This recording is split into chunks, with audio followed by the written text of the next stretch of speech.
ஆதியாகமம் 38ஆம் அதிகாரம். அக்காலத்திலே யூதா தன் சகோதரரை விட்டு அதுல்லாம் ஊரானாகிய ஈரா என்னும் ஒரு மனிதனிடத்தில் போய் சேர்ந்தான். அங்கே யூதா சூவா என்னும் பேருள்ள ஒரு கானானியனுடைய குமாரத்தியைக் கண்டு அவளை விவாகம் பண்ணி அவளோடே சேர்ந்தான். அவள் கர்ப்பவதியாகி ஒரு குமாரனை பெற்றாள். அவனுக்கு ஏர் என்று பெயரிட்டான். அவள் மறுபடியும் கர்ப்பவதியாகி ஒரு குமாரனை பெற்று அவனுக்கு ஓனான் என்று பெயரிட்டாள். அவள் மறுபடியும் கர்ப்பவதியாகி ஒரு குமாரனை பெற்று அவனுக்கு சேலா என்று பெயரிட்டாள். அவள் இவனை பெறுகிற போது அவன் கேசிப்பிலே இருந்தான். யூதா தன் மூத்த மகனாகிய ஏர் என்பவனுக்கு தாமார் என்னும் பேருள்ள ஒரு பெண்ணை கொண்டான். யூதாவின் மூத்த மகனாகிய ஏர் என்பவன் கர்த்தரின் பார்வைக்கு பொல்லாதவனாயிருந்ததினால் கர்த்தர் அவனை அழித்து போட்டார். அப்பொழுது யூதா ஓனானை நோக்கி, நீ உன் தமையன் மனைவியை சேர்ந்து அவளை மைத்துன சுதந்திரமாய் படைத்து உன் தமையனுக்கு சந்ததியை உண்டாக்கு என்றான்.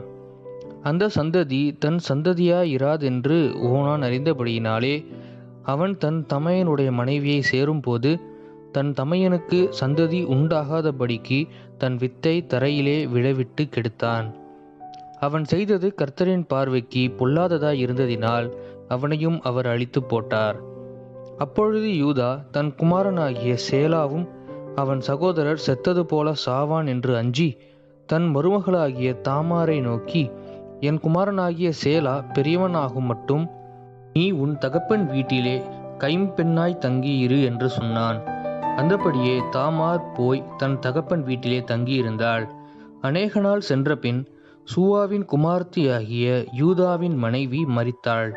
யூதாவினுடைய துக்கம் ஆறின பின் அவன் அதுல்லாம் ஊரானாகிய தன் சிநேகிதன் ஈராவுடனே திம்னாவிலே தன் ஆடுகளை மயிர் கத்திரிக்கிறவரிடத்திற்கு போனான். அப்பொழுது உன் மாமனார் தம்முடைய ஆடுகளை மயிர் கத்திரிக்க திம்னாவுக்கு போகிறார் என்று தாமாருக்கு அறிவிக்கப்பட்டது.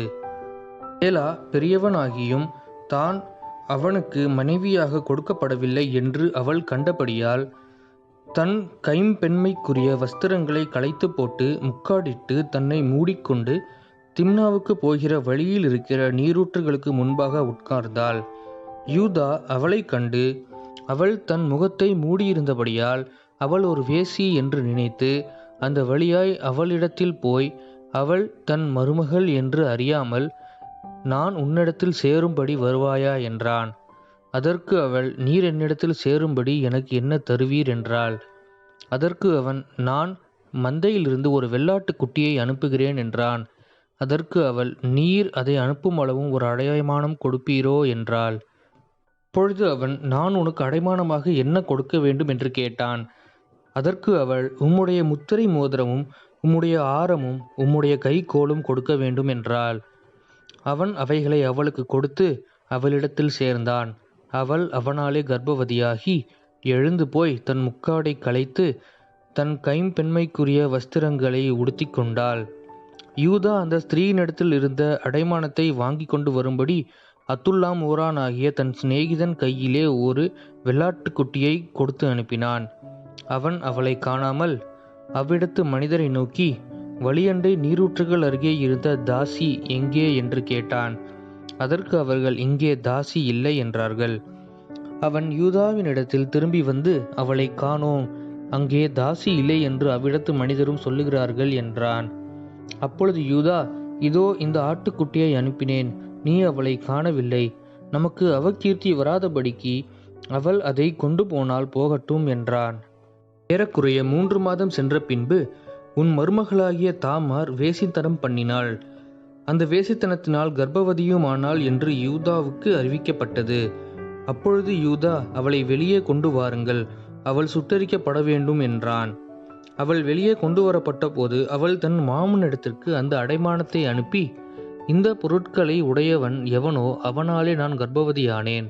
இந்த முத்திரை மோதிரம், இந்த ஆரமும் இந்த கோலும் யாருடையவைகள் பாரும் என்று சொல்லி அனுப்பினாள். யூதா அவைகளை பார்த்தறிந்து, என்னிலும் அவள் நீதியுள்ளவள், அவளை என் குமாரனாகிய சேலாவுக்கு கொடாமற் போனேனே என்றான். அப்புறம் அவன் அவளை சேரவில்லை. அவளுக்கு பிரசவ காலம் வந்தபோது அவள் கர்ப்பத்தில் 2 பிள்ளைகள் இருந்தன. அவள் பெறுகிற போது ஒரு பிள்ளை கையை நீட்டினது. அப்பொழுது மருத்துவச்சி அதன் கையை பிடித்து அதில் சிவப்பு நூலை கட்டி, இது முதலாவது வெளிப்பட்டது என்றாள். அது தன் கையை திரும்ப உள்ளே வாங்கி கொண்டபோது அதன் சகோதரன் வெளிப்பட்டான். அப்பொழுது அவள், நீ மீறி வந்ததென்ன? இந்த மீறுதல் உன்மேல் நிற்கும் என்றாள். அதனாலே அவனுக்கு பாரேஸ் என்று பெயரிடப்பட்டது. பிற்பாடு கையில் சிவப்பு நூல் கட்டி இருந்த அவனுடைய தம்பி வெளிப்பட்டான். அவனுக்கு சேரா என்று பெயரிடப்பட்டது. ஆமேன்.